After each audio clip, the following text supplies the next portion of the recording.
ইয়া সালেমান, হ্যাঁ মোর মাথায় একটা বিজনেসের আইডিয়া আইছে বন্ধু। নাদিম, তুই আমার মেজাজটা আর খারাপ করিস না। তুই আবার এই 2000 ঠালো আইছ না বিজনেস আইডিয়া লইয়া। তুই সর আইন দে, সর।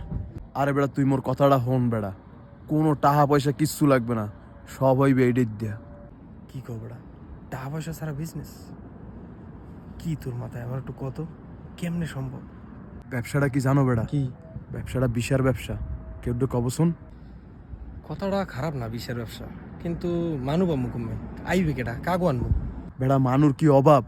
কাইল এসএসসি পরীক্ষার রেজাল্ট দিছে, তুই কি হ্যাঁ ভুলিয়ে গেছো বেড়া? কথাটা তো খারাপ কেউ নাই। কালকে যারা ফেল করছে যেসব পোলাপান, এর ভিতর দিয়ে একদম হালাই দিলেও 70% পোলাপান বিষে বিষে রইতেছে সৌদি আরব আওয়ার লেগে। এই আসলে মুখ্যম সময়, এখনই দাইনটা মারতে হইবে।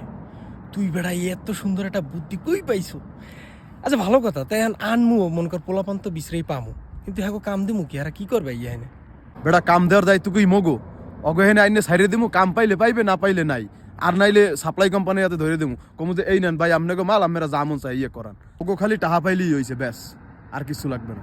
নাদিম, কথাবার্তা এতক্ষণ পর্যন্ত ভালো আসলে, এতগুলো মানুষ হয় না এখানে ছাড়ি দিব না, এটা কোনো কথা? হ্যাঁ কাজ কাম না দিলে হেরা পরে গালাগালি হনবে কেটা?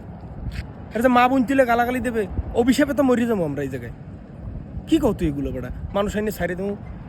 নাদিম, এইসব ফালতু কাহিনী নিয়ে, ফালতু চিন্তা ভাবনা নিয়ে আমার সামনেতে দূর হয়ে যাও তুমি এখন। চলে যাও, নাইলে কিন্তু তোমাকে আমি সিন্ডি খাওয়াই দিমু। যাও যাও বলছি নাদিম।